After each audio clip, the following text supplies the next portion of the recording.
Barry. I was wondering where he was.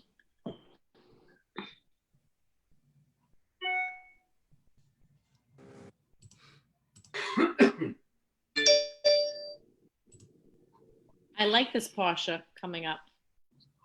It's a good one to like. It's a very, very good one. There's so many things in there. Stolen bike. Okay, we are live. Let's just double check. I am unmuted. I'm muting now. Okay, we are live. Let's mute all. Okay. So good evening, ladies and gentlemen. Great to have everyone on a Wednesday night. And we have a couple of announcements to make when it comes to tonight's sponsors and events at the same time. So a big thank you to everybody. And this week we are studying Parashat Shelach. That's the fourth Torah portion in the fourth book of Moses. Okay, 4 squared for all of you mathematicians. Tonight's class is sponsored in honor of by my grandmother, Saul Laredo. She's listening to us tonight. Saul Laredo is sponsoring in honor of her brother's 80th birthday, who Tito Jaime is with us tonight also on class. So big mazal tov, Tito Jaime. And thank you, Mimi, for everything. As always, 80 years old is a great milestone. So Tito Jaime from Venezuela, may you live to 120 in good health and happiness. Amen v'amen. Thank you for being with us. Second, also for a good cause, my son Moshe Chaim. Moshe, you still on? There he is. Moshe Chaim is a co-sponsor for tonight's very special class for a beautiful occasion. Today was the Brit Milah, the circumcision of his cousin, his brand new cousin in Montreal, and he was named Avraham Chaim. So like Moshe Chaim, but Avram Chaim. So a little twist on that. Avram Chaim Castiel, may he be blessed and live a long, healthy, happy life. He also is sponsoring it in honor of his 2 great-grandmothers who normally join the class, Mimi Saul, who's with us, and also Meme Suzanne, my wife's grandmother. So thank you, Moshe Chaim. Next is we want to dedicate tonight's class for Refuah Shlema, speedy recovery for Arlene Morzinski, who unfortunately slipped and hurt herself severely. She's in the hospital. May she have a quick and easy Refuah Shlema. Arlene's Hebrew name is Chana Braina Bat Alta Freda. So may she have a quick recovery in the honor and the merit of our Torah study. Amen.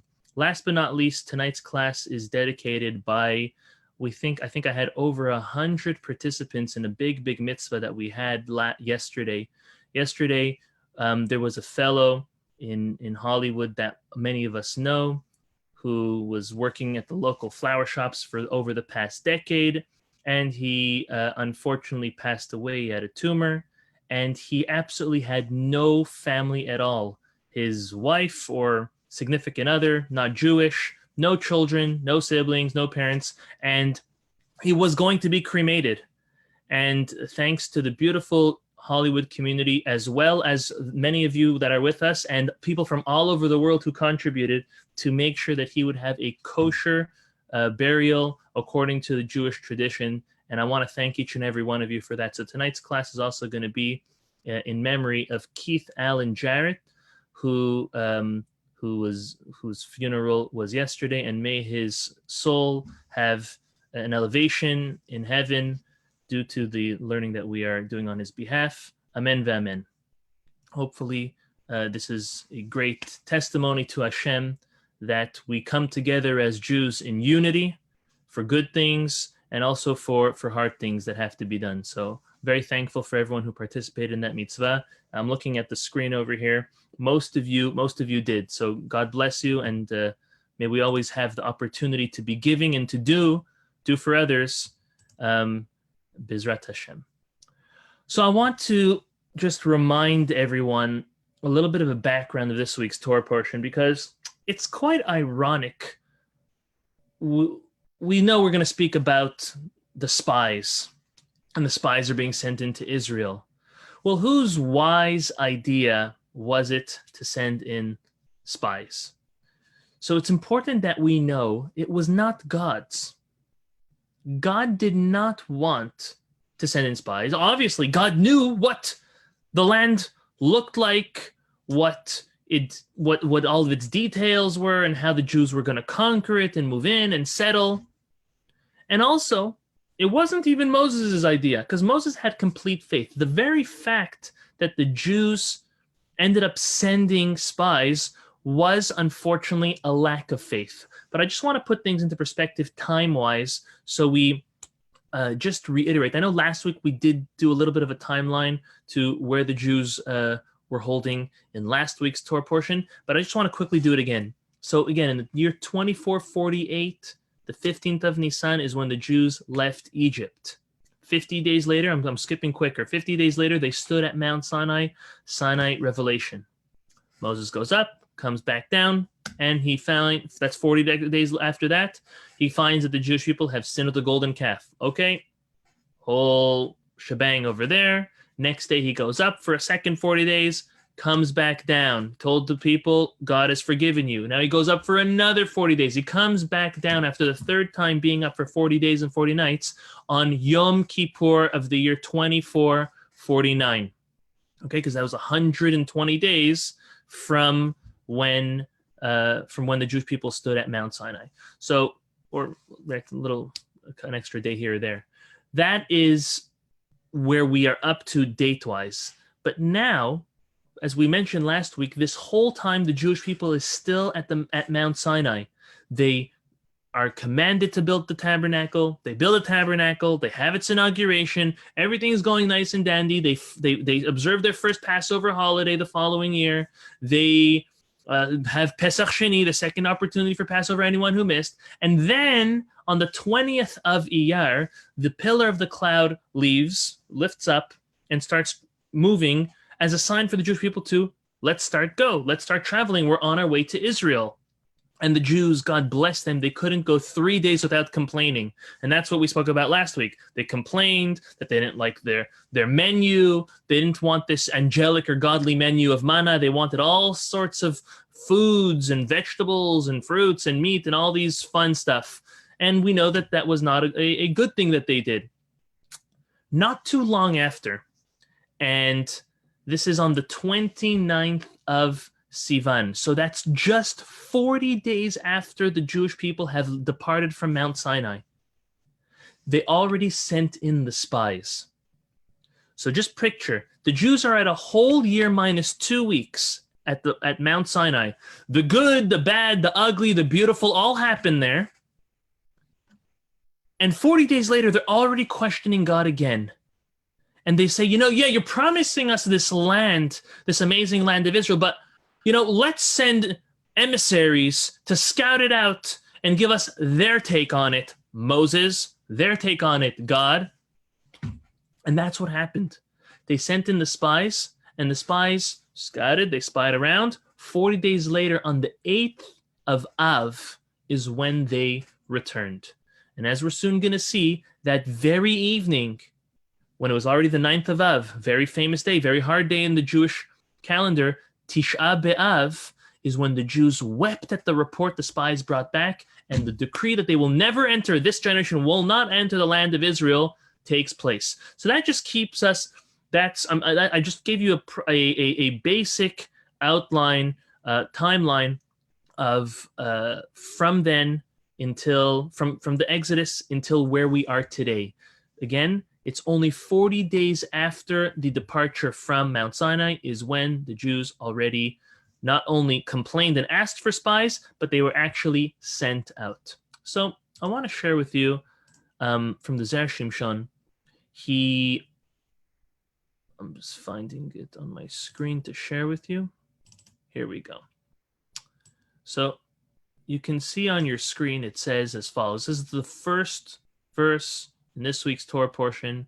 Second verse says, Shelach lecha anashim. So the first verse is God speaks to Moses. Okay, very good. Saying the following.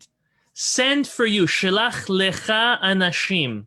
Send out for yourself men. What? Why Shelach lecha, send for you? Just send men. Why is the Torah specifically saying send for yourself men? That is because God did not agree with the sending of the spies, as we explained. It was not ever his intention. His intention was leave Mount Sinai, go straight to the land of Israel, build the temple, and ta-da! We have come back to the whole point of creation. We fixed everything that Adam and Eve messed up, unfortunately, 2,400 years earlier. But the Jews just couldn't handle it. They couldn't. And God said, okay, send for you. Moses, this is for you. This is for the Jewish people. These scouts, these spies, these emissaries. Viaturu et Eretz Canaan. Let them go and check out all the land of Canaan. Ashan, ten livnei Israel that I'm giving to the Jewish people. One person, take the leader of each tribe and send them as the spy. Okay. Now we have to remember these leaders, as the Torah goes, and the Torah tells us each and every one of their names and which tribe they were head of, were very righteous individuals. They were great people. Okay.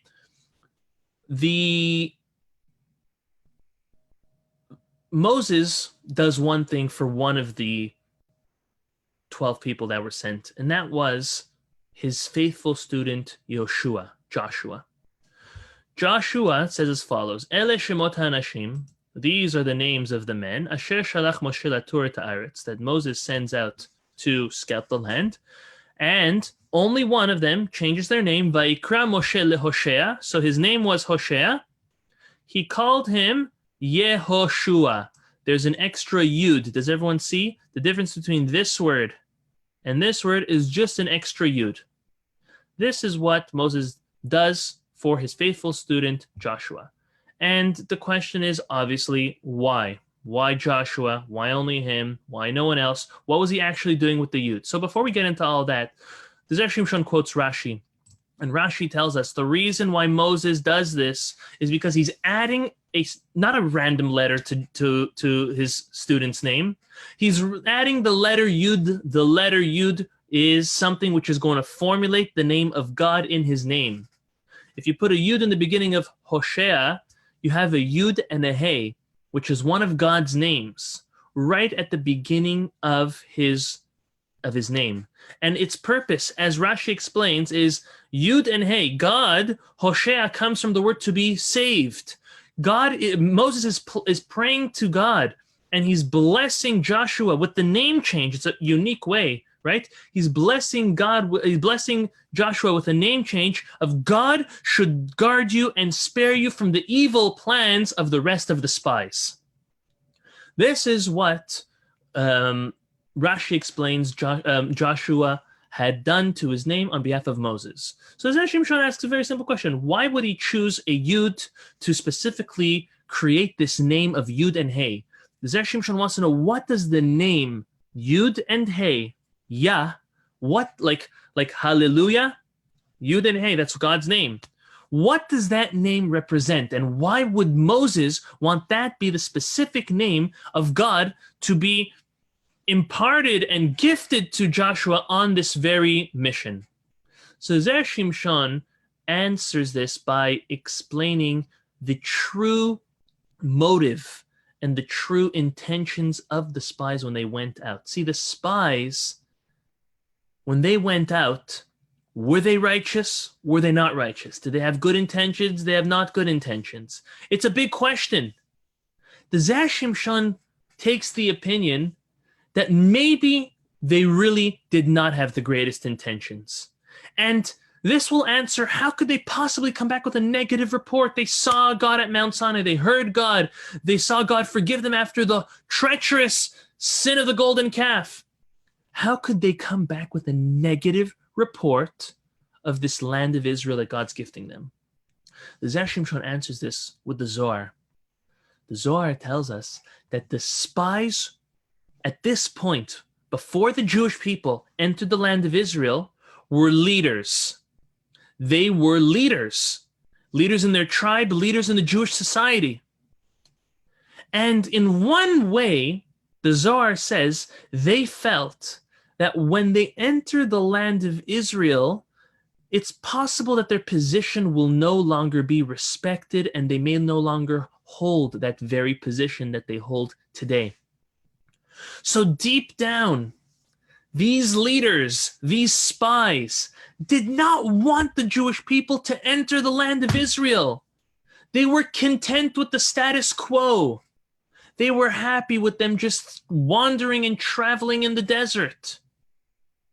They felt that the only way that they could assure that they will be leaders is if they put the Jewish nation in a state of panic by coming back with a negative report, and therefore they're going to not enter the land of Israel. They're thinking, let's scare them and not enter the land of Israel so this way we can stay as leaders. The Zera Shimson says it is evident that the source of their sin, beyond selfishness, is pride.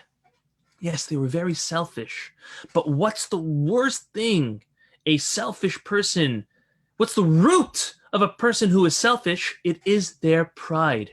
It's their arrogance. And this was the root and source of the sin of the spies, explains the Zera Shimson. He continues and he quotes the Rizal. He says, the Rizal teaches that an arrogant person cannot connect with God. It's just not possible. Now look at this, what the Zera Shimson says. The name, he explains why, the name Yah, Yud and Hey, is the numerical value of 15, Yud being 10 and Hey being 5.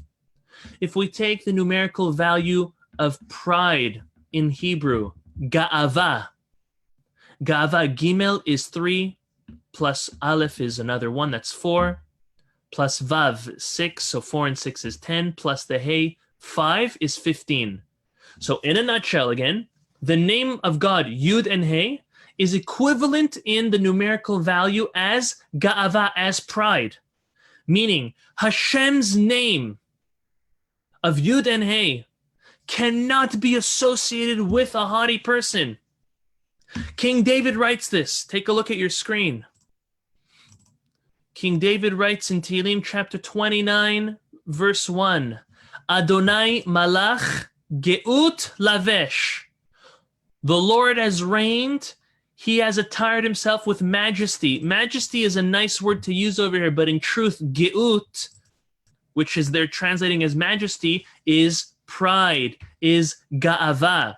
God is arrogant in his own way. Well, he has what to be arrogant about. The Talmud tells us in Masechet Sotah that God says to someone who is haughty and arrogant, it's either you or me, pal.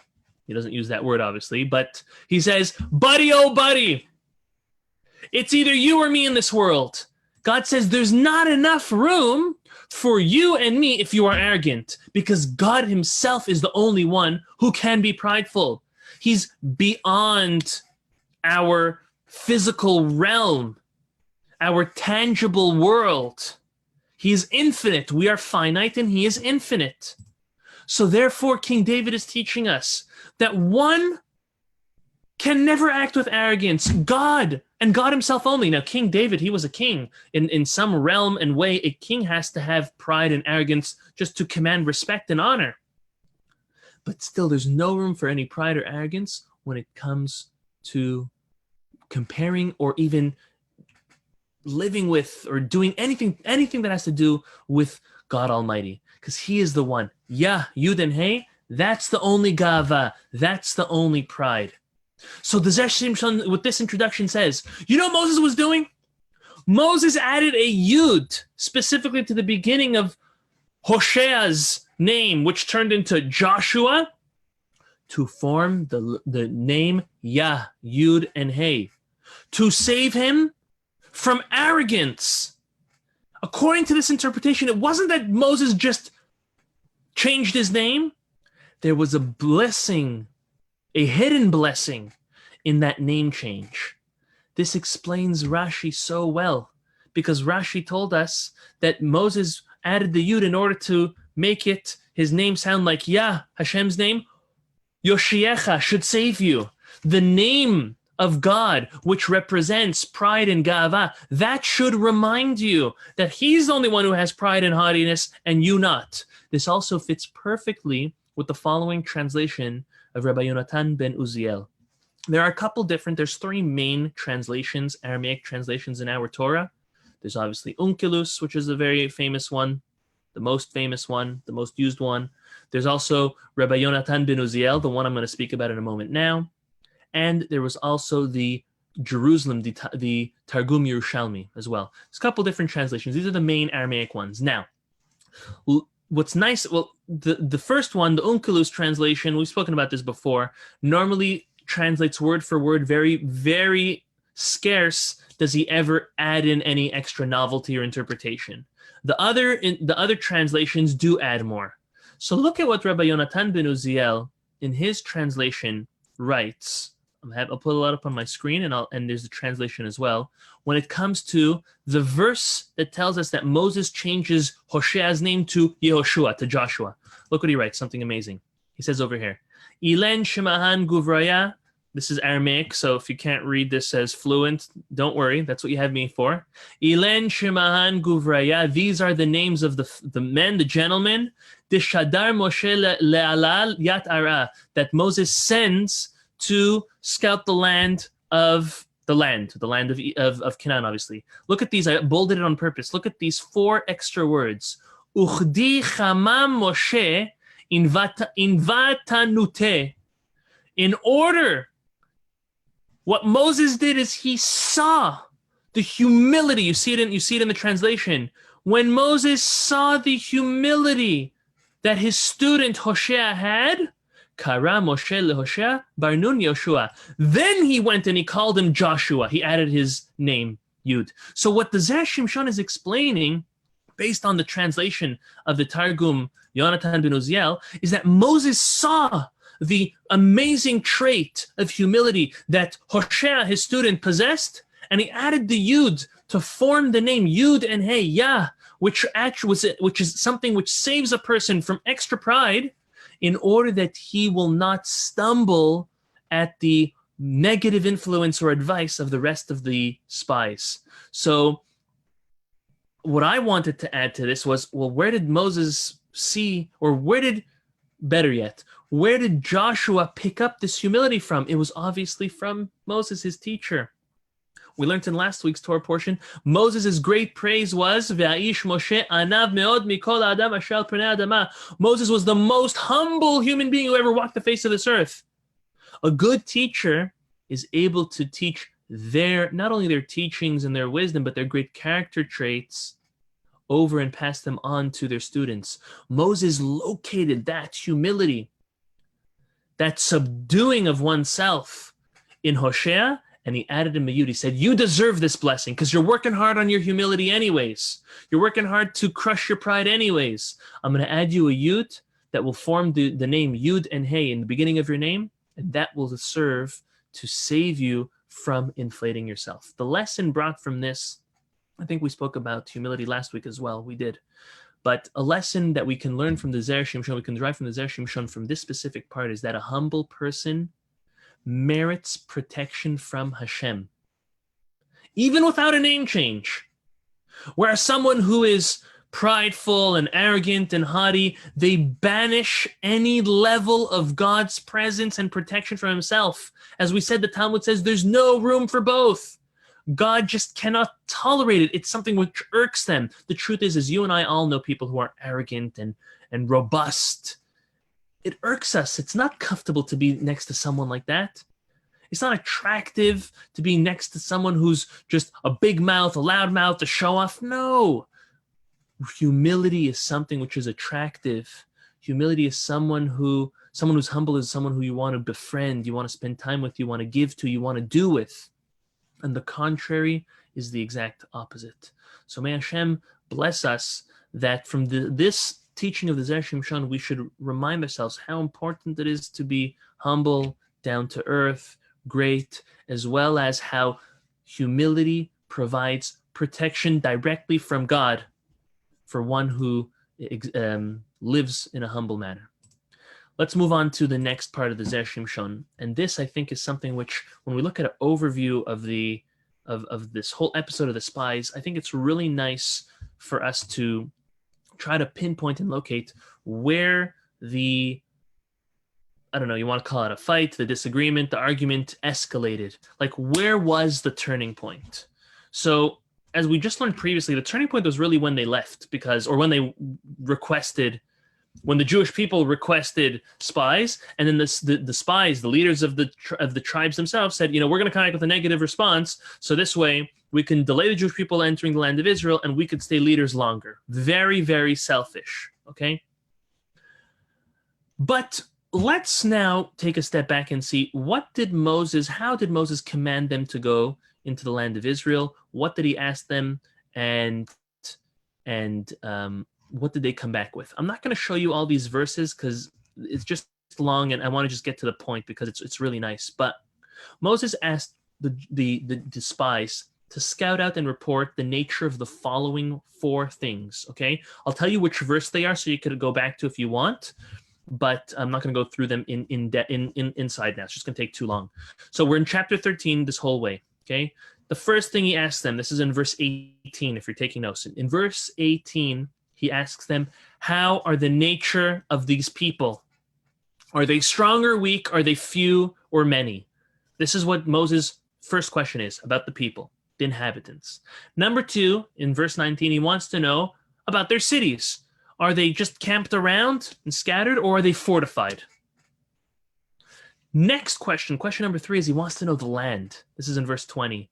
Is the soil fatty, lean?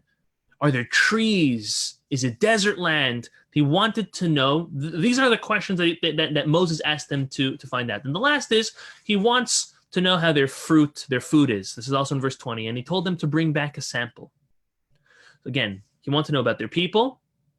He asked them to tell him about their cities. He wants to know about the land itself and the food that they have over there. Okay. The spies come back, and ironically, not in the same order that Moses asked them.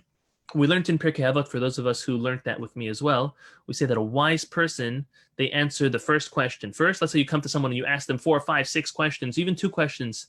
A wise person answers in order, right? But these people, they had no good intentions in mind. They did not answer in order. They actually answered almost in the exact reverse opposite order. The first thing was the 4th question that Moses asked them. They came and answered Moses. They showed him a sample of the food. And the fruit was oversized, as we see in verse 26. I want to say that's, it could be interpreted positive, could be interpreted negative. So they already didn't jump off the cliff yet then. The next question that they answered was, they came back and they reported, yes, the land is a land flowing with milk and honey. Okay, that's positive. That's verse 27. However, in verse 28 is when things go sour. In verse 28, they say that the people that live there are mighty, strong, and giants. Their cities are huge and fortified. This is what they said. At this point, Kalev, so out of the 10 spies, 10 of them were evil. They turned sour, and 2 of them were not. One was Joshua, we just spoke about, and the next was Kalev. Kalev ben Yefuneh.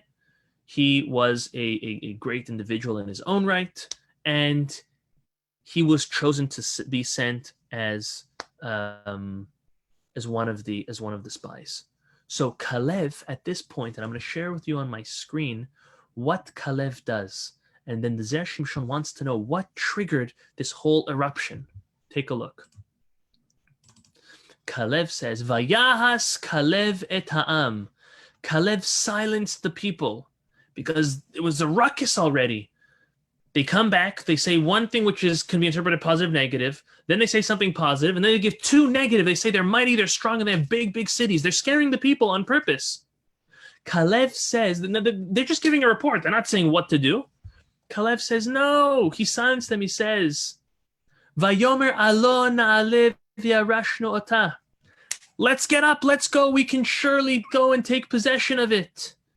Ki yachol nuchala, for we can indeed overcome it. We can take this land over. We can move in. This is what God promised us.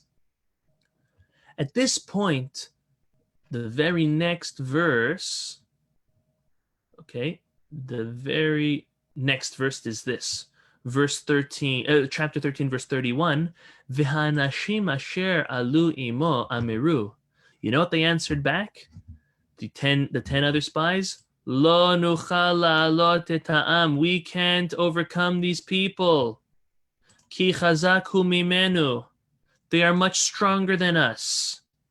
And then the following verse, Vayotziu dibat haaretz asher taruba. Then they start saying all these negative things, evil report about the land. They said that they passed through. It's a land that's eretz ochelet yosheveha. It's a land that eats its inhabitants, as we'll soon explain what happened with that. And they saw giants over there, on Shemidot they saw over there. So everything really, really turned sour. Let me just give you, again, a quick recap of what just happened. So Moses asked them to report on 4 things. The spies reported out of order. One of them was an indifferent report. One of them was positive, and then they gave 2 negative reports. At that point, Kalev says, whoa, stop. We can do this. Don't worry. Stop freaking out. And then the 10 spies came back and they said something absolutely negative and no good. With that, the Zera Shimson wants to know, if the spies' intention from the get-go was to give a negative report, why didn't they start off with that? Why didn't they come back and say, we can't do it? Why did, the Zera Shimson asks, why did they come and they started like easing themselves into the report? Then Kalev gets up, he says something that triggers the spies to lash out completely negatively against the land, against God and Moses' plan. What was it that Kalev said that completely triggered them? Again, if their intention was to give a negative report from the get-go, to cause the Jewish people not to want to enter the land of Israel, delay it so that they could stay as leaders in their own right. So why was it, or what was it that Kalev said that triggered them to say something extremely, extremely over the top, extremely rebellious and evil? This is what the Zera Shimson wants to know. So just going back to the idea of Eretz Ochelet Yoshevea, it's a land that eats its inhabitants, Rashi tells us that this land, when they came, the spies saw non-stop people dying like flies. And they looked at it and they said, wow, that's horrible. But really, God did that for a good thing. He did that so this way all of the people that lived there would be busy burying all of their dead and not pay attention to the Jewish spies. Because face it, 10, 12 spies, it was 12 spies that go into a country. It's very easy that one or some or all of them may be cut. But they were completely incognito, or almost not paid attention to, or they didn't even care about them because they were busy with so many other things. But yet they turned it and they spin it the other way. I want to share with you the verse. Here we go. Look at when Moses commands them. This is in chapter 13, verse 17. Look when Moses commands them. Look how he commands them. And Zera Shimson pays attention to a specific word. I have it in bold. And it's actually he quotes the Zohar that says this. Moses sent out them to scout the land of Canaan.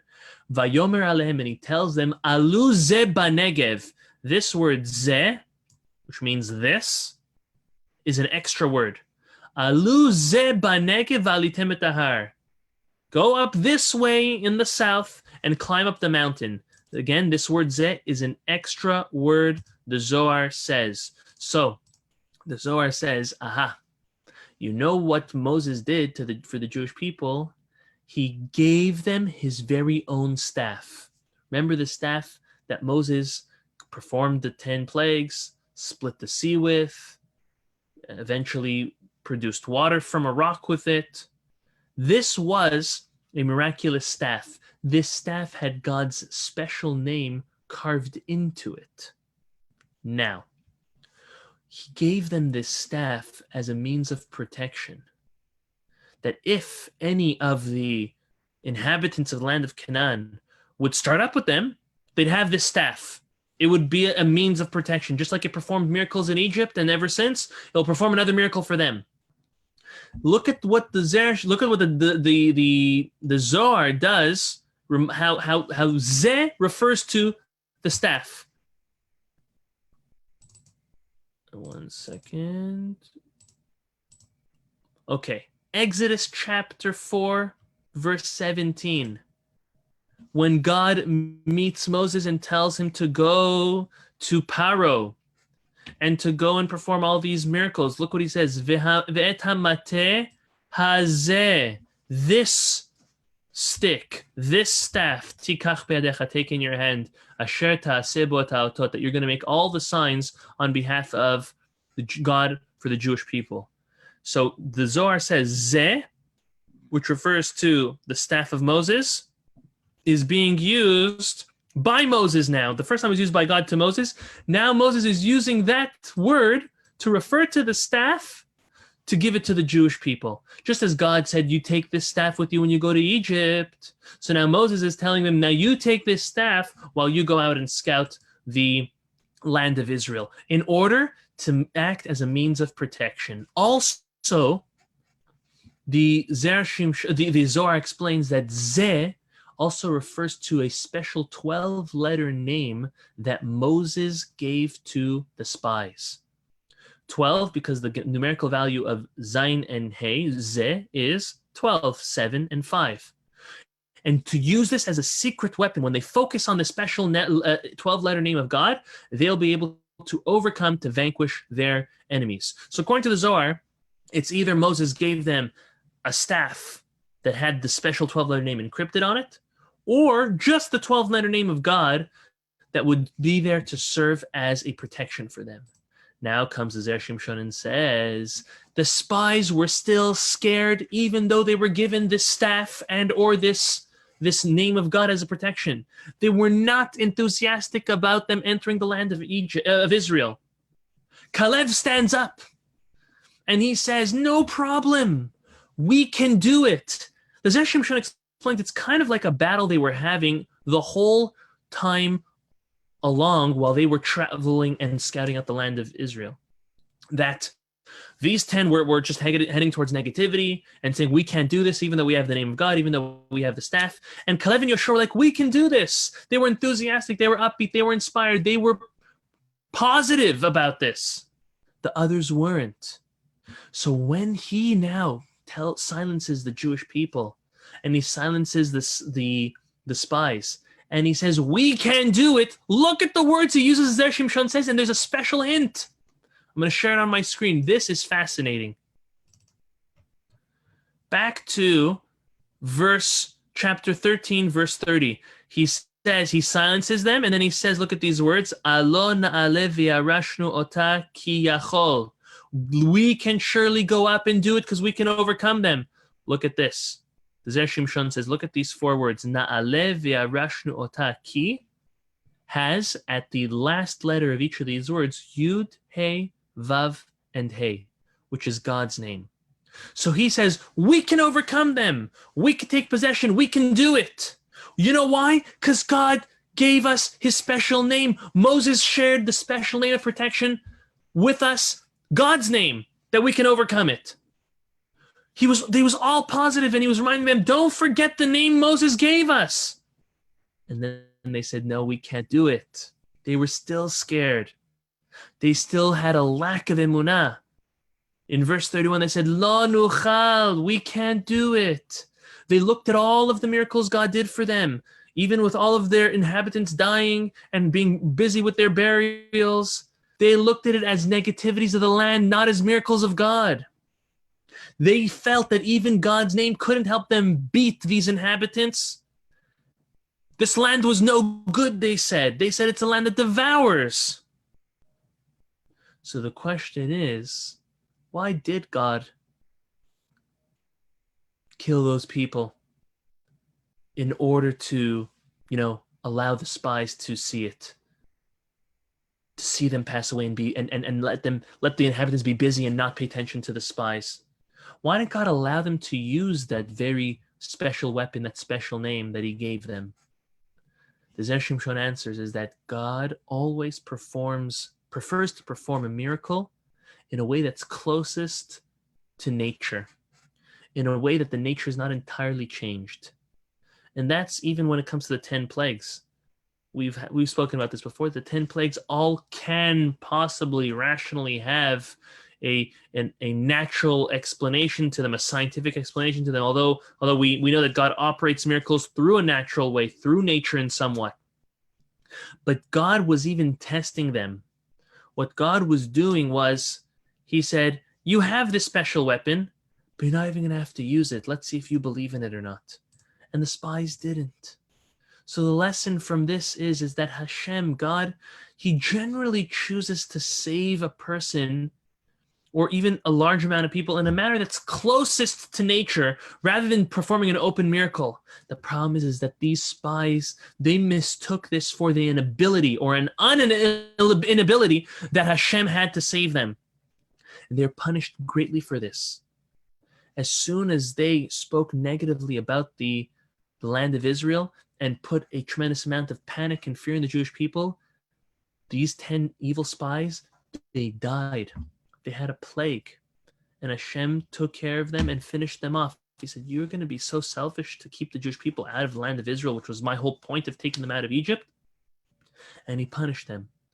But we see that their lack of faith, their pride, their arrogance, their selfishness really, really took a toll and ruined things, not only for them, but for the entire nation.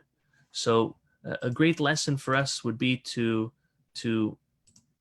if we have a way to strengthen our emunah and bitachon, our truth, our faith and trust in God, to do so and always realize that he has everything that is always the best for us. Even when things look horrible and things look very, very hard, there is a positive spin to it and there is a reason why God is doing so. The last piece I want to share with us this evening is something which will take us into the summer months. Very soon we're entering the month of Tammuz, and midway through the month of Tammuz starts the 3 weeks, the 3 weeks where we mourn the destruction of the temples, and also the eventually the month of Av, where the intensity gets stronger, and Tisha B'Av, the 9th of Av, which is the saddest day of the year for Judaism.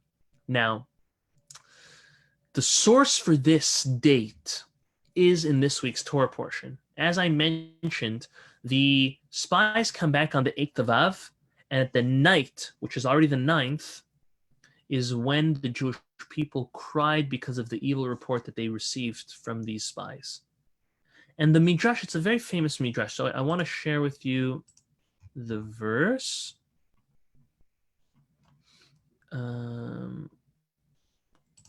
Here we go. The verse is in the beginning of chapter 14 in Numbers. Chapter 14, verse 1. Vatisa kol ha'eda, the entire Jewish community, vaitenu et kolam, and they raised their voices, and vaivku ha'am balayla hahu. They shouted, they cried, they wept that night. The Midrash says, we've all heard this Midrash, the Midrash says that God said, aha, you're crying a bechya shel chinam. You're crying for free. You're crying without a real reason today. Okay. I'm going to give you a reason to cry on this day forevermore. For future generations, the 9th of Av is going to be a day where you cry. Because you cried for no reason. So what? You have 10 bozos that come back from the land of Israel, and they give you a bad response, a bad report. But you know that God, and through Moses, is telling you this is where you're going, and then you're going to cry and you're going to just give everything up? Put things into perspective. In life, it's the same idea, right? Someone tells you something, so what? An occurrence happens. Do we just throw everything out? It's like take an example. Go over to a child and tell him you're a monkey. Okay, many children will get offended by that. Or you go over to a teenage girl, go over to your teenage daughter and you tell her, your nose is so big. They take it so seriously. And every other good attribute that they have, they automatically just throw out and they're just focused on that negativity. In one way, this is exactly what the Jewish people did and they faulted on. They had so many things going for them. They had a promise from God. They had Moses batting for them. And these 10 guys come and they say something which they interpreted negative, which was really miracles of God, which could easily be seen as positive things. And that's it. The whole nation throws everything out. They start crying and weeping and wishing that they never came out of Egypt, throwing everything out. But you know what the Zera Shimson pays attention to. Or before that, I wanted to just say the following. Tisha B'Av historically was a very scary, scary day for the Jewish people. We know the first temple was destroyed on Tisha B'Av. The second temple was destroyed on Tisha B'Av. Many pogroms in Europe started on Tisha B'Av. The Spanish Inquisition had major dates which revolved around the escalation on the day of Tisha B'Av. The Holocaust also, I believe, I don't remember if it was in 39 or 41, there was a major meeting in 1939 or 1940 or 41, one of those years that was on Tisha B'Av, which was the cause of an escalation of the massacre of the millions of Jews. Horrible, horrible days. So the Zera Shimson wants to know, what's the connection between the Jewish people's sin, or their crying, on this night of Tisha B'Av, in this week's Torah portion, to the eventual results of calamities reoccurring, and specifically the destructions of the temple, the most horrible calamity, on that very same day. He wants to know what the connection is. I think it's a very good point. It's something that, I've never seen anyone really else talk about. So look how the Zera Shimson answers. He explains this based on a verse in Yirmiyahu chapter 9, verse 20. Yirmiyahu chapter 9, verse 20. Let's read this verse together. And the Zera Shimson says there's plenty of questions to understand this verse, but he's going to focus on one specific. He says, Ki ala mavet b'chalotenu, for death has penetrated our windows. Okay, pretty gloomy, pretty spooky. Ba barbenotenu, it has entered our places, or our palaces. Lehachrit olel michutz, to cut off the infants from the streets. Bachurim mirechovot, and the young men from the squares. So again, a very, very cryptic, very, very heavy, hard verse.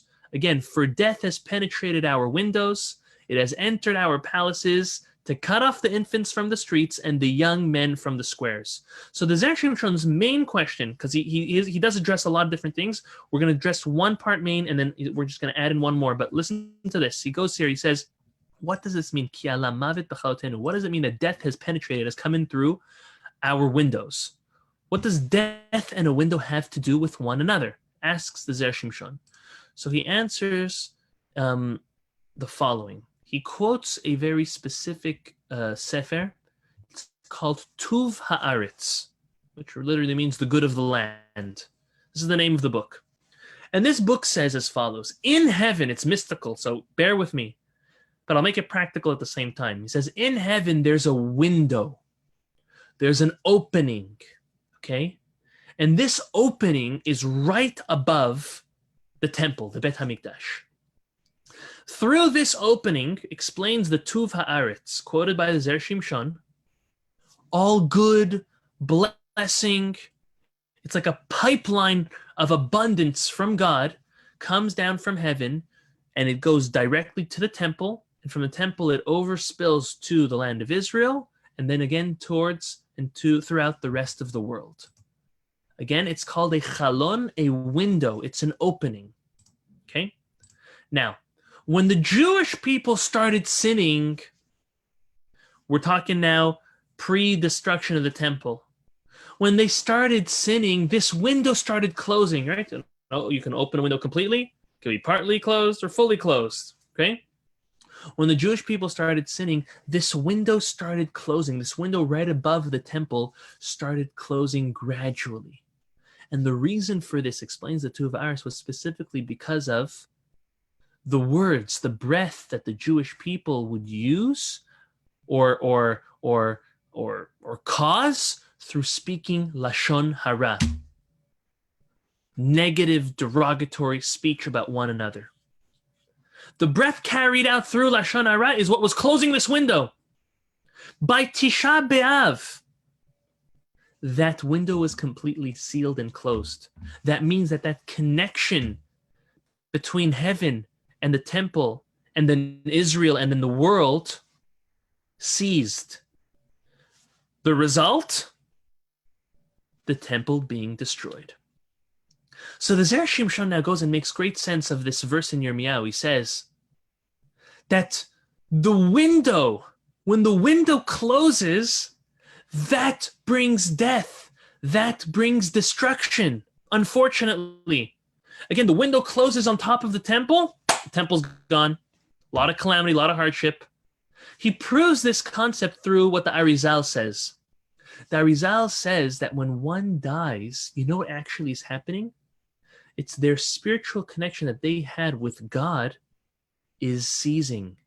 Their source of blessing is now stopping. Again, what gives or what is it that grants a person life, the ability to breathe, to move, to conduct, to live, is their connection with their Creator. Whether they feel connected or not, but just as God blew into Adam to give him life, God blows into every single baby, every single one of us, not only in creation, but every time we wake up. As we know, when we sleep, we are 1/60th dead. When we wake up, it's God reviving us. The Rizal explains that when a person dies, what's happening is really that source, that connection, that pipeline that they have with God is being shut. And it happens. It happens at 120. It may happen a little earlier. To most, it happens a little earlier. But that's what happens. He proves this, and he explains this from a verse that King Solomon writes in Qohelet, Qohelet chapter 7, verse 12, as it's on your screen. It says here, Ki betzel ha-chochma betzel ha-kasef, v'tron dat. Now look at the last part. This is the last three words is what we want to pay attention to. Ha-chochma techaye Bajalia.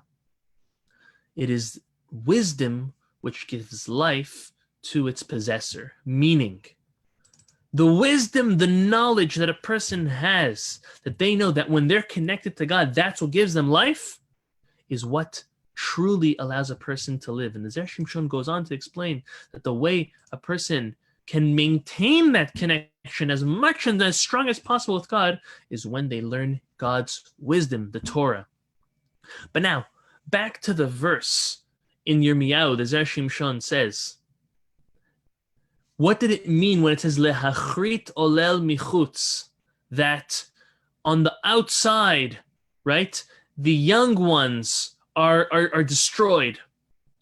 The Zera Shimson says, unfortunately, Lashon Hara is so strong that a plague and death are administered to the young and innocent children on behalf of others.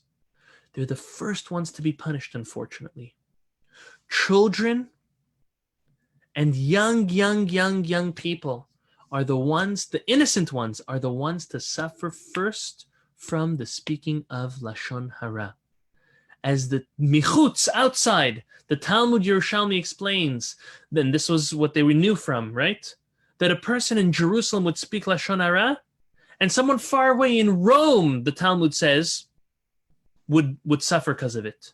And vice versa, someone in Rome would speak Lashon Hara, someone in Jerusalem would suffer because of that.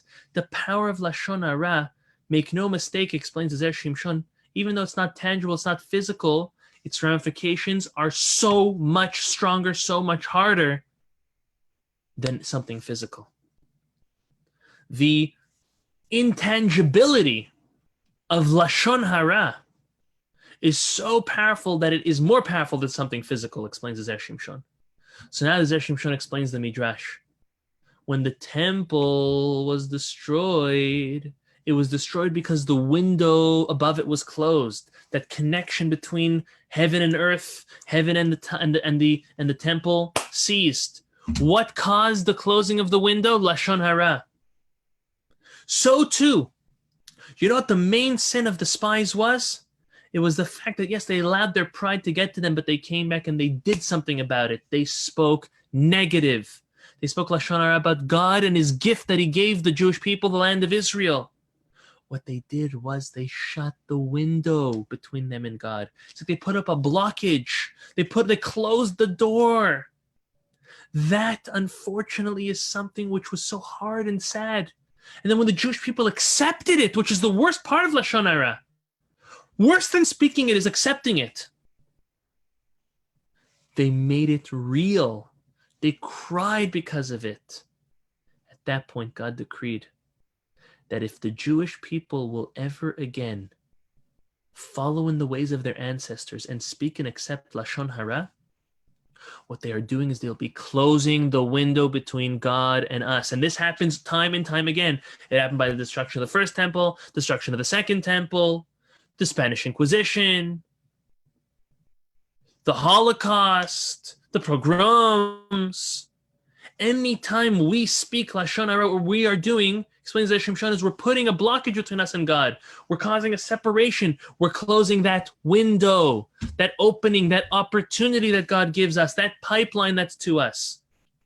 Lashon Hara is so strong that God says anytime, as Shimson explains, anytime the Jewish people will act in the ways, the evil ways of their ancestors, to speak and accept Lashon Hara, God will bring tears. God will bring crying to the Jewish people on that day. That day, unfortunately, is messed up. It's messed up. It's a day that in this world, it will always be a day that if anyone unfortunately connects to Lashon Hara, the Tisha B'Av is the day that we're going to get hit because they cried for no reason. So the question we need to ask ourselves is, do we understand, do we realize how severe Lashon Hara is? It's just speech, right? It's just words. Well, you can't take back words. It's not possible. And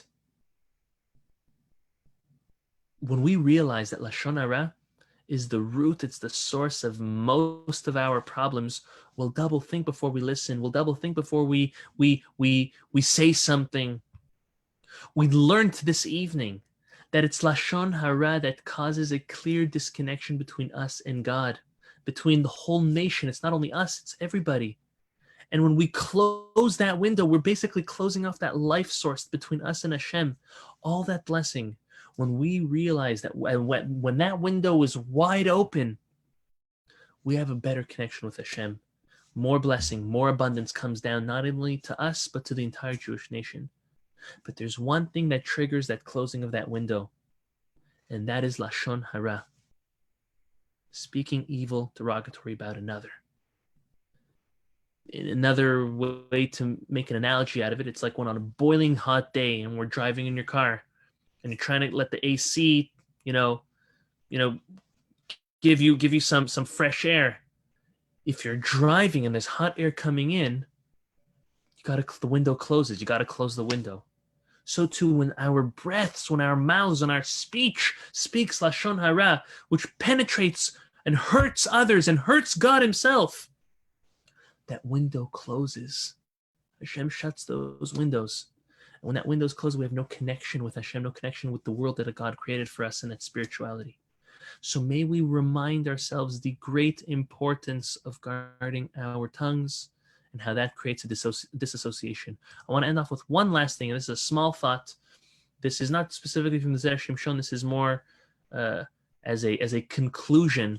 If we look at the order of occurrences which took place, it was first, in last week's Torah portion, Miriam speaking Lashon Hara about her brother Moses. She was punished for that. Then we have Korach going around and spreading spew about Moses and Aaron and everything that they're doing. And then we have the story of the spies that we read this week's Torah portion. But the question is if that's how it happened, Miriam, Korach, spies, why does the Torah mix around the order of it? The Torah tells us Miriam last week, the spies this week, and Korach next week. So the Imam Loez, amongst others, explains that the Torah is teaching us the importance of speech. See, Miriam spoke with good intentions, and she was still punished. And the Jews did not learn from that. The Jews still saw, they waited 7 days, the whole entourage, the whole camp, 3 million people plus, all stopped traveling for 7 days just because Miriam spoke Lashon Hara and she had sarat, she had leprosy. They all waited for her. And shortly after that, they still go on and they say Lashon Hara, they speak derogatory about God, about the land that God is promising them. The reason why they're juxtaposed and they're put out of order is to teach us this great lesson of the importance of speech. Our tongues, our mouths are nuclear weapon. We've spoken about this before, and I'll repeat it again. With a nice word, with a kind word, you can lift a person up to so high. You can do the greatest things for a person. You could cheer them up. You can infuse and inspire them to do the most amazing things. But with a word, with a nasty word, you can also crush somebody.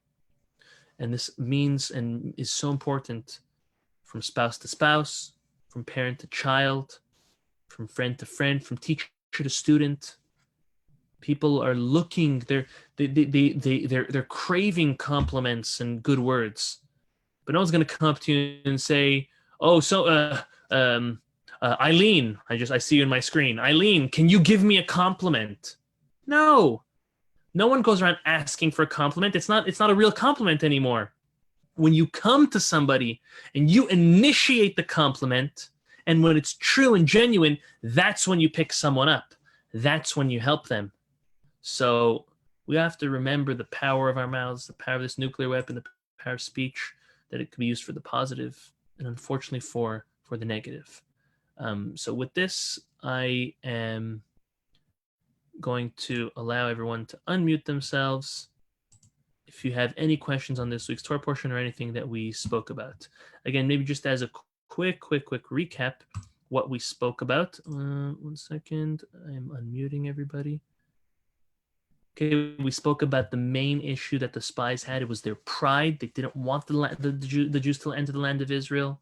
And then we spoke about how Kalev stood up courageously and said, we can go because we have Hashem's name. We have Hashem on our side. We can overtake them.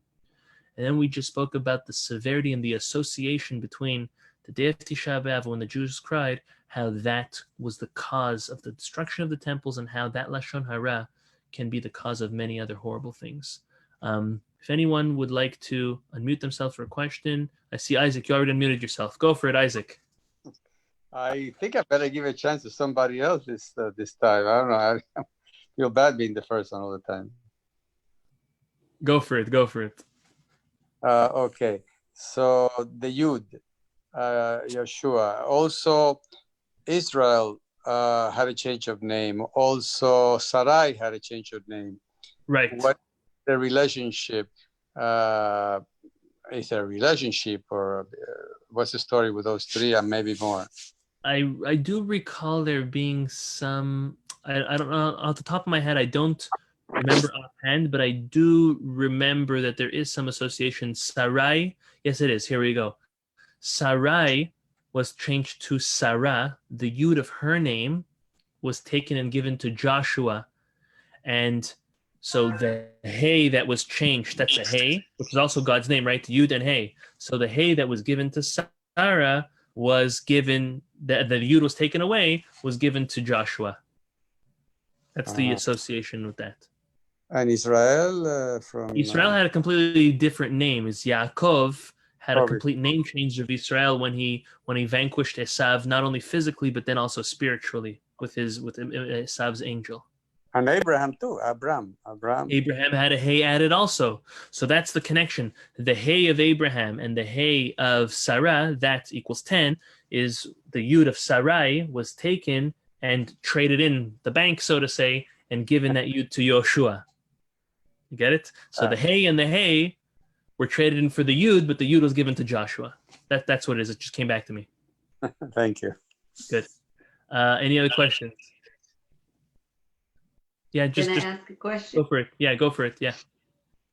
That it always bothered me that those meraglim, the spies, were the top of each. You would think they were tzaddikim and all that, and yet we couldn't evil. I mean, they had their own intention. They didn't want to do mitzvot in Eretz Israel and all that. They want to be, to have an easy life, but it's so bad. They went so low that we call them evil. I'll share another interpretation with you. I read this in Rabbi Friend years ago. Rabbi Sachar Friend, fascinating piece that he writes on this. He says, like you said, how is it that they changed, right? How is it that they automatically, the Torah tells us that they left and they had good intentions. So did they have 100% good intentions, not 100% good intentions? But how is it that when they came back, or when they even were traveling, everything was negative for them? They were the greatest. They were righteous. God attested that they were righteous.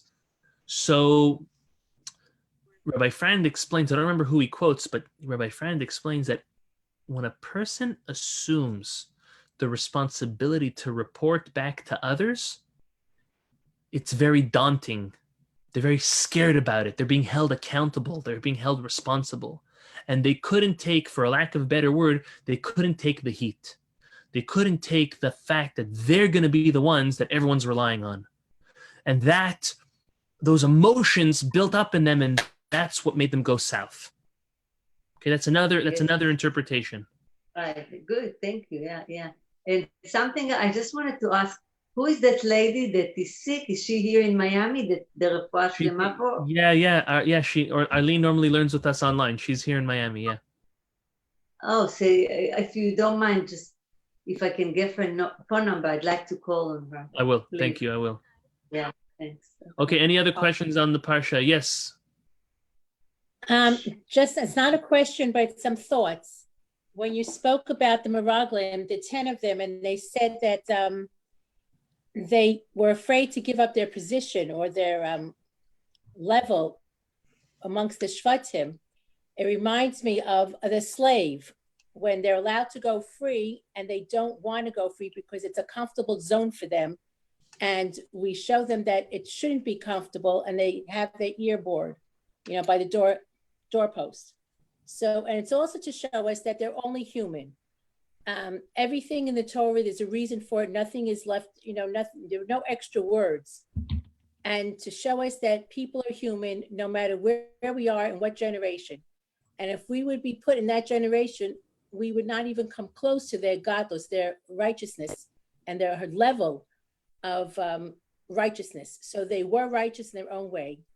I heard another Dvar Torah this week about this Parsha and the Meraglim, that the fruits that they brought and the fortified cities that they witnessed in Israel is to show us what Zionism is all about.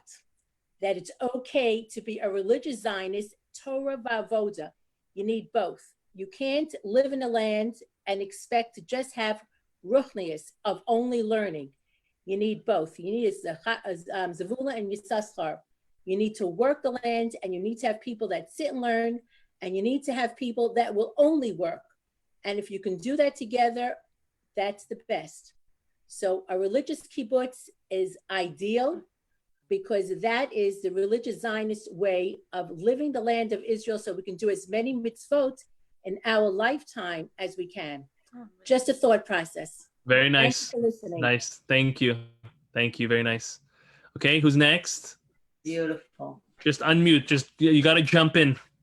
Eileen, go ahead. No, my dear, please, you go. No, you first. I saw your hand up, so I was pointing. Okay. We'll save the heavy hitter for last. And Yasmina, And it will be perfect. Okay, first of all, super, super great class. You always hit it out of the park, and why should tonight be any different? So really appreciate that. Thank you. I have two different thoughts that I want to share them with you. Maybe you could give me a little bit of more explanation. First, about Joshua. Of course, everything God does is beyond great and beyond explanation. And of course, Moses as well, being the most humble. Your daughter's cracking up at you now. She can't answer because you burped. You should say, excuse me. Okay. I'm apologizing for my husband. Okay. Oh, we thought it was Ace. Don't worry. Oh, nice class humor. Rachel's crying. Rachel's crying. It's so funny. Crying.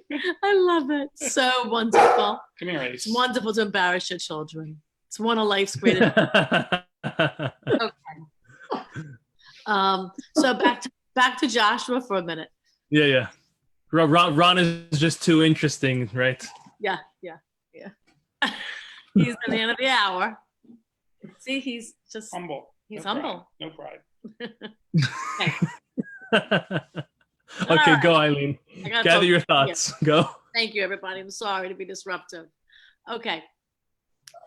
I hate to say this, but I have to ask the question. There's no bad question. Don't worry. Okay, so two. One, Moses gives Joshua the extra yud, right? It makes me, and he gave it to him before they left on the journey.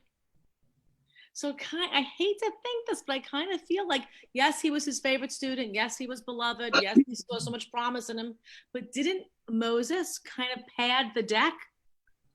He stacked the deck, meaning he kind of gave Joshua a little extra. So when Joshua left, he is leaving kind of with, I got a little bit of Moshe with me. Good. Okay, so the Zera Shimshon, more God with me. So the Zera Shimshon addresses that. So firstly, number one is he saw that Hoshea, before he changed the name to Joshua, he saw that he possessed the qualities of humility that he learned from himself, from Moses, and therefore he gave him a special blessing that should not get corrupt. Right, but he still gave him extra. So in other words, he still favored him a little. Right, so but like all favoritism, they were all princes. Right, but like, yeah, 100%, 100%. By all favoritism cases throughout our Torah, and even within our own lives, if it's favoritism of an employee, of a child, I'm not saying that that's right, okay? But in all cases of favoritism, there are reasons for that favoritism. Okay, it could be because of their abilities. It could be because of their looks. It could be because of how polite they are, nice they are. There are reasons for that. Here, the reason for the seemingly favoritism that Moses gave specifically and only to Joshua was identifying the fact that he possessed pure, great humility, and he wanted to bless him that should not get corrupt. Okay, that's one interpretation that Shimshon gives. I didn't plan on saying this. I'll give another one. Okay, no, you had a question on that before I go. No, I was just saying that we can't change the Torah and everything about the Torah is perfect. I'm not trying to change anything. I'm just saying, could you imagine if everyone got a yud? Maybe maybe it would be a different world if everyone got a yud. Right. So, all right, that's just my own personal thought. Okay, so the Zera Shimshon... going for the underdog. Excuse me? What? Going for the underdog. Always. I'm always rooting for the underdog. So the Zera Shimshon gives another answer. I just wanted to see. He asks this. This looks like favoritism. Now here. So, the tribes... Think of this. The 12 tribes all sent emissaries, but there was one that didn't. Guess which tribe did not? Joshua. Levi. Levi didn't. Very good. The tribe of Levi didn't. Ron, I put my bets on my mom. Every time, okay. Too. So, the tribe of Levi did not send an emissary because, does anyone know why not? Besides for my mom, because I know she knows. Ron, maybe you would know. I defer to Rabbi Mama. Because the tribe of Levi did not receive, they weren't going to receive any land. So they had no interest. It didn't bother them. They don't care where land, which land, what land. They were living lands free anyways. Okay? So... But the land was still divided up into 12. How? Because the children of Joseph, Menashe and Ephraim, were split into two. Right. So, in essence, it wasn't 12 spies, one from each tribe, that were sent. It was 12 spies from 11 tribes, and there were 2 for the tribe of Joshua. 2 for the tribe of Joseph, Menashe and Ephraim. Right? Joseph's 2 kids. Now.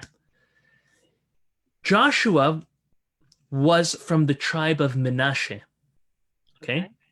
And he explains that Zera Shimshon really represented also the tribe of Levi, because even though Levi wasn't going to get any land, but they were somewhat curious and interested.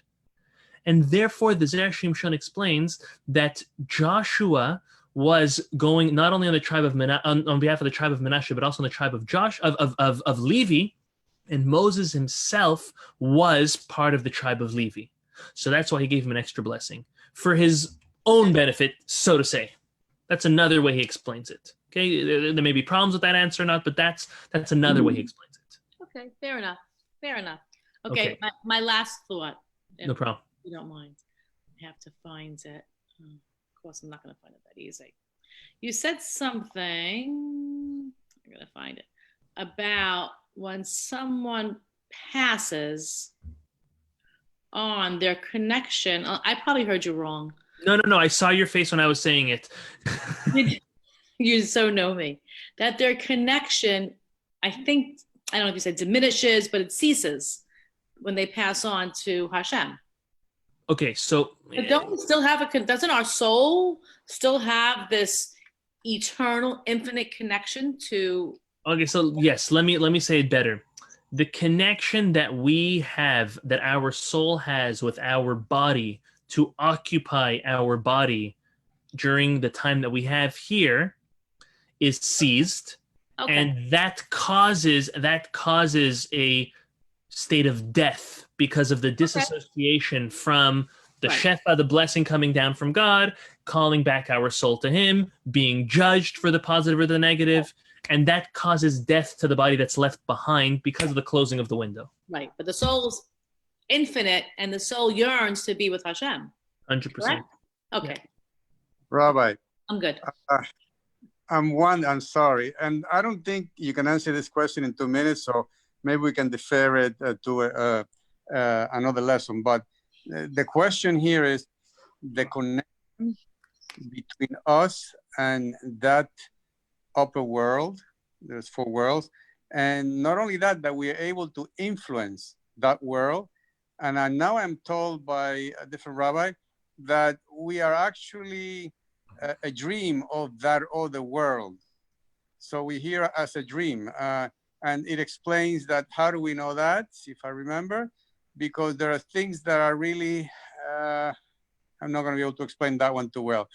But there are, I'm a little bit confused about all these things, and I need a little clarification. But I think Isaac, you're too high level for us. I don't even know where you're going. You're so high level. This is like high level. Get you to Kabbalah 101 or something.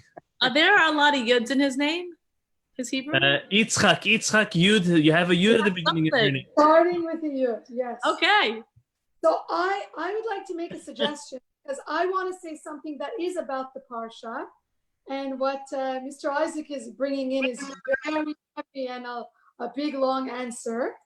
So I wanted to go back and say that I heard that, of course, we have to, like someone mentioned this evening, I think it was Mrs. Friedman, to give credit to the tzaddikim who were the leaders of these tribes, and that we could understand that the reason why they wanted to see the land is that it is akin to before a man marries or asks to marry a woman, he's asked to see her. He must see her, because if he doesn't see her before he marries her, and then after he marries her, he looks at her and she's distasteful to him, then that's horrible for everyone. And so he's obligated to see the Kala before the wedding. So I heard that that was the original request, the reason for the leaders of the tribes wanting to see the land. A part of them wanted what exactly Hashem wanted for them. But still, they were so comfortable in their position in the Midbar and their closeness to HaKadosh Baruch Hu and the ideal of living much more spiritually than physically, and they couldn't make the leap. They couldn't make the leap. But I think that Rabbi, what you shared with us tonight is so powerful, because this Parsha really gives us life lesson for every single week of the whole year. And we have to constantly be mindful of the power of speech.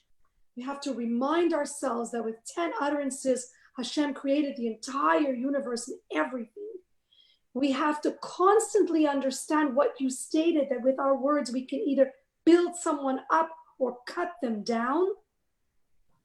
And in order to do justice to this, because we're all human, spies were human and they erred, and we could err, and we do err every day, but we have to continuously be studying the laws of Shmirat HaLashon, to be mindful every day of the power of the words that we use. And so I think that this Parsha is so important, and both you and the beautiful explanations from the Zera Shimson strengthen us to be very careful to understand. And I want to just add one little thought about the window that is located above where the Beit HaMikdash stood. And there was this beautiful video that was created by Aja Torah about prayer, and how all the prayers of all the people all around the world travel from wherever they are to Eretz Israel, to Jerusalem, and to the Kotel. And only there do they go up to Shamayim, to go through that window that's over there. And so that was so powerful for you to bring that back to us, and for us to see the play of that even then.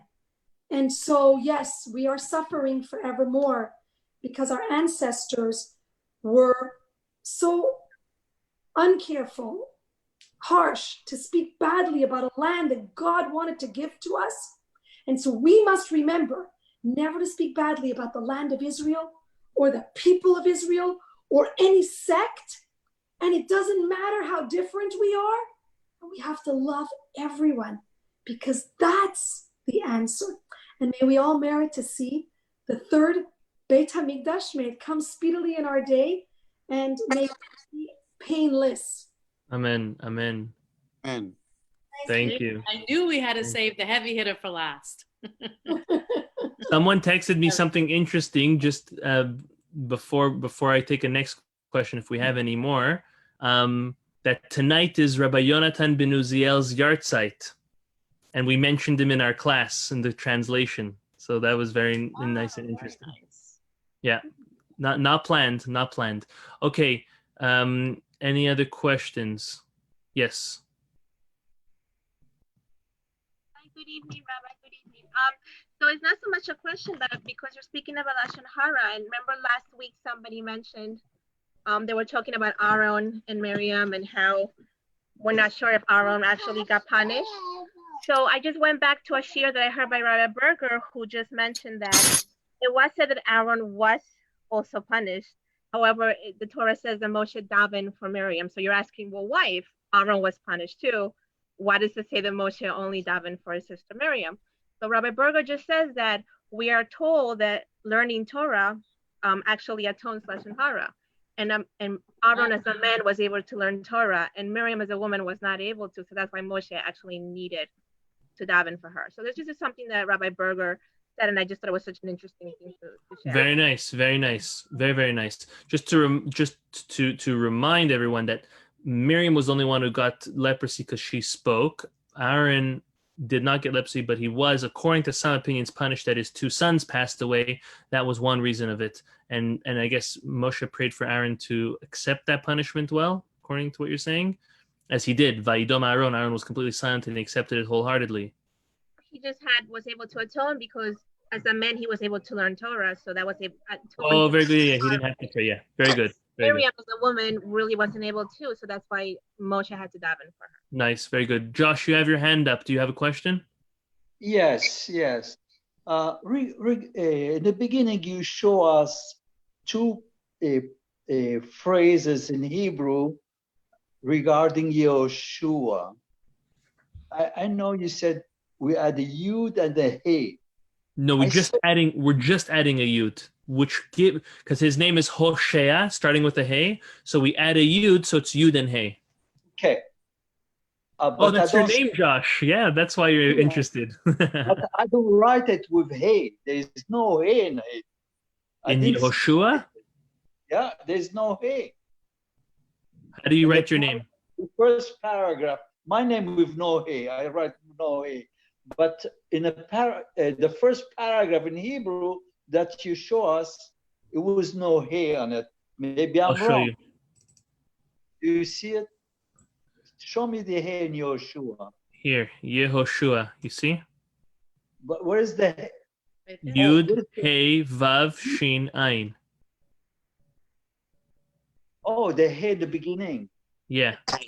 Oh, okay. I thought you added in at the end, Yoshua, at the end. No, just the, see, Hoshea, we put a Yud in the front to make it Yehoshua.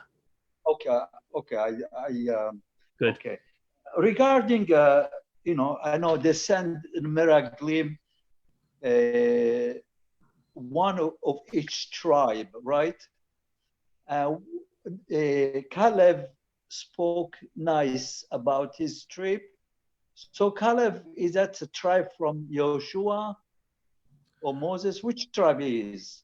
I think he's from the tribe of Judah. That's a tribe of Judah that spoke nice Yeah. about the trip. Yeah. Yeah. Judah, and then Joshua was from Menashe. Oh, I see. So Menashe was. Sorry. Joshua is from Ephraim. I just checked now. Joshua is from Ephraim, and Caleb is from Judah. So what Joshua sent to part of the Meraglim, is Joshua sent something? So that's the interesting part.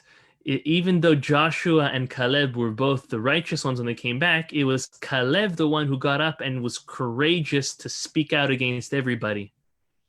Again, like Judah, like a lion, like ferocious and up and coming. But the commentary says that if Caleb wouldn't have said anything, Joshua would have said something. I see. Okay. Thank you. You're welcome. Okay, we have another question. Yeah, I have a question. Okay, or comment. Okay, so I was thinking what Mrs. Siggy said about that this Parsha really teaches us like lessons of life. And like one of the lessons are, maybe we could suggest that the three or questions that Moshe told them, or observations that Moshe told the spies to look at, that they had to look into like the actual land, not like superficially, but like to actually look within the land. So that could teach us that we can't, look superficially at things, but we have to like look at things in a deeper level. Very nice. Thank you for sharing. Beautiful. Okay, any other questions? One little one. Okay, go. Little one. Because I don't recall the connection, but there has to be. It's such an important Parsha and such an important Parsha on Lashon Hara, and not judging and everything. And so much so it cost us 40 more years. And yet, at the end of this Parsha, we learn about the Challah. This is where we get to learn about the separation when we say this is Challah. What is the connection between that? Because that really is important. It's one of the women's three main mitzvahs. So it really is when you think of, we only have three. It is a big one. All three are big. Why is that in this Parsha? Like, what is the connection? I can't think offhand. I would have to look it up. I'm sure there's a connection. Challah again was given to the Kohanim, but I don't want to make something up. I could look it up and we'll speak. We have time till Shabbat. Okay. I'll look forward to learning. There's got to be something while the importance of Challah is mentioned at this point in the Torah. After we totally messed up. No, there has to be something. But based on my answer, you can deduct that I don't make everything else up. Never, ever. I know when you don't know, you look it up and you always get an answer. So when I want the emes, I go to you. That's it. All right. Thank you. Thank you, everyone. Thank you for not knowing. A special thank you for not knowing. And not making something up, because that's a very easy thing to do. So special, big compliments on that one. That was huge. Thank you for asking me questions I need to learn more about. All of us. All right, it's great to see everybody. Shout out to Rachel Spiro, who's with us. Yeah, there she is. Hi, Rachel. She's from Cincinnati. Okay, great to see everybody. Remember, so next week's class is going to be Tuesday night. just for one time, just because I'm traveling. So Tuesday night class Zera Shimson next week. Hope to see everybody, and we'll see you Safe soon. travels. Always Safe safe. travels. And Shabbat Shalom to everybody.